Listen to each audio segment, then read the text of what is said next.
আসসালামু আলাইকুম। আমার আজকের রেসিপি আমাদের সবার পছন্দের রেস্টুরেন্ট স্টাইল থাই ফ্রাইড রাইস। প্রথমেই আমি উপকরণগুলো দেখিয়ে দিব। আমি এখানে নিয়েছি বরবটি কুচি, আছে গাজর কুচি, আছে গ্রিন ক্যাপসিকাম এবং কিছু কাঁচামরিচ। সাথে আমি নিয়েছি বাঁধাকপি কুচি। এছাড়া আছে পেঁয়াজ পাতা, আছে রসুন কুচি এবং আদা কুচি, আছে দুটো ডিম ফেটিয়ে নেওয়া। এছাড়া আছে মুরগির মাংস, মুরগির বুকের মাংসটা নিয়েছি আমি, আছে চিংড়ি মাছ। সাথে আছে সয়া সস, ওয়েস্টার সস, আছে গোলমরিচ গুঁড়া, আর এখানে আছে 1 চা চামচ চিনি, আছে স্বাদমতো লবণ, আছে বাটার। প্রথমেই আমি একটি প্যানে বাটার নিয়ে নিচ্ছি প্রায় 2 টেবিল চামচ পরিমাণ। এই রান্নাটা পুরোটাই হাই হিটে করতে হবে। বাটারটা যখন একটু গলে আসবে আমি তারপর এর মধ্যে দিয়ে দিব রসুন কুচি এবং আদা কুচি। কিছুটা সময় ভেজে নিব। ভেজে হালকা একটু ব্রাউন কালার চলে আসলেই আমি এর মধ্যে অ্যাড করে দিব কেটে রাখা মুরগির বুকের মাংসটা। রসুনটা বেশি পুড়িয়ে ফেলা যাবে না, মোটামুটি যখন একটু হালকা ব্রাউন কালার হওয়া শুরু করবে আমি তখনই মাংসটা দিয়ে দিব।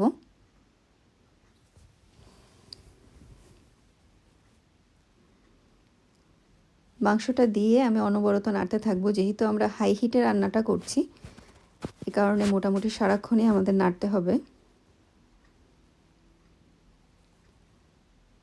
আমি এখানে দিয়ে দিচ্ছি 1 চা চামচ পরিমাণ সয়া সস। সয়া সস আমাদের আরও লাগবে, কিন্তু আমি সেটা পরে রাইসের সাথে অ্যাড করব। আমি এখানে বলে রাখা ভালো যে আমি আগেই পোলাওয়ের চালটা সিদ্ধ করে 90% সিদ্ধ করে তারপর আমি রাতে ফ্রিজে রেখে দিয়েছিলাম। আমি সেই চালটা এখানে সরাসরি ব্যবহার করব। আমি সেখানে 1 কাপ পরিমাণ চাল নিয়েছি। আচ্ছা, আমি এখানে অ্যাড করে দিলাম কিছুটা চিংড়ি মাছ। চিংড়ি মাছটা দিয়ে আমি খুব বেশিক্ষণ আর নাড়ব না। মোটামুটি কিছুটা হয়ে আসলে আমি সাইড করে রেখে একটা সাইডে ফেটে রাখা ডিমটা আমি দিয়ে দিচ্ছি। ডিমটা আমরা স্ক্র্যাম্বল করে নিব। এর মধ্যে আমি কিছুটা স্বাদমতো লবণ আর দিয়ে দিচ্ছি কিছুটা গোলমরিচ গুঁড়া। আমি এখানে কালো গোলমরিচ গুঁড়াটা নিয়েছি। এরপর আমি অনবরত নেড়ে ভেঙে ভেঙে স্ক্রাম্বলের মতো করে নিব ডিমটা।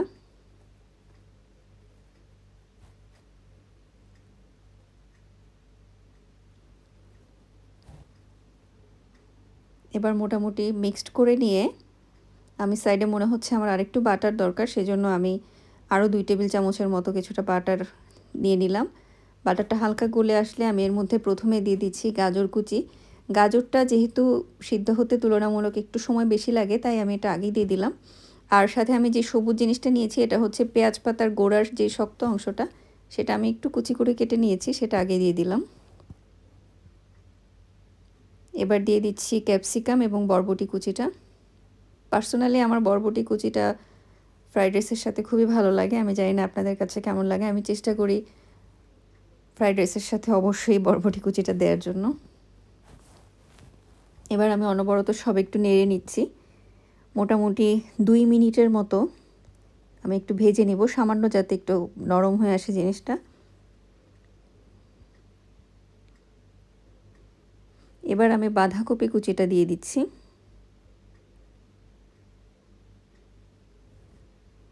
অনবরত নেড়ে নিব। পুরো রান্নাটাই আমাদের অনবরত নাড়তে হবে, যেহেতু আমরা হাই হিটে করছি, না হলে নিচে লেগে যাবে অথবা পুড়ে যাওয়ার সম্ভাবনা আছে। এরপর আমি ফ্রিজে রাখা চালটা, সিদ্ধ করে রাখা চালটা আমি সরাসরি দিয়ে দিচ্ছি। এখানে আমাদের চালটা রুম টেম্পারেচারে আনার কোনো প্রয়োজন নেই, ফ্রিজ থেকে নামিয়ে আমরা সরাসরি দিয়ে দিতে পারবো। আর অবশ্যই খেয়াল রাখতে হবে আমরা মোটামুটি 90% সিদ্ধ করে সেই চালটা ব্যবহার করব। এরপর আমি এখানে দিলাম 3 চা চামচ পরিমাণ, মানে আমি সর্বমোট এখানে 2 টেবিল চামচ পরিমাণ সয়া সস দিয়েছি। দিলাম 1/2 চা চামচ গোলমরিচ গুঁড়া, 1 চা চামচ চিনি এবং 1 চা চামচ ওয়েস্টার সস। চেষ্টা করবেন অবশ্যই ওয়েস্টার সসটা দেওয়ার জন্য, অথবা আপনারা ফিশ সসটাও ব্যবহার করতে পারেন। এই দুটো সস আমার কাছে টেস্ট সিমিলার মনে হয়। আপনাদের পছন্দ মতো আপনারা যে কোনো একটা ব্যবহার করতে পারেন, তবে যে কোনো একটা অবশ্যই দেওয়ার চেষ্টা করবেন, কারণ এই সসটা ছাড়া রেস্টুরেন্টের যে স্বাদটা ওইটা আসলে পাওয়া যায় না। আচ্ছা, আমি এখানে দিয়ে দিয়েছি পেঁয়াজ পাতা এবং প্রয়োজন মতো স্বাদ মতো লবণটা অ্যাড করে দিচ্ছি আমি।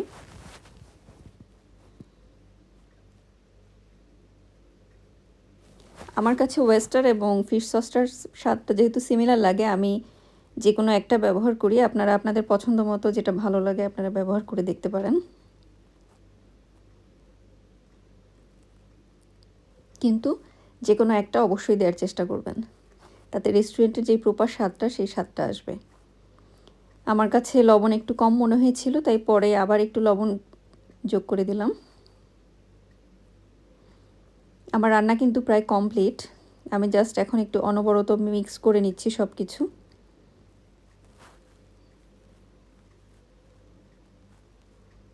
শুরু থেকে শেষ পর্যন্ত পুরো রান্নাটা করতে আমার 15 মিনিটের মতো সময় লেগেছে। আমি কিন্তু চুলাটা অলরেডি বন্ধ করে দিয়েছি। আমি দেখালাম রাইসটা কাছ থেকে কেমন লাগছিল। আর এটা আমি সাথে সাথেই অন্য আরেকটা পাত্রে নিয়ে নিয়েছি, যাতে ওভারকুক না হয়ে যায়। সো এই হচ্ছে আমার ফ্রাইড রাইসের ফাইনাল লুক। আমি এটা চিকেন উইংসের সাথে সার্ভ করেছিলাম, আর আমার কাছে তো বেশ ভালো লেগেছে রেসিপি। আপনাদের কাছে কেমন লাগলো অবশ্যই জানাবেন। ধন্যবাদ।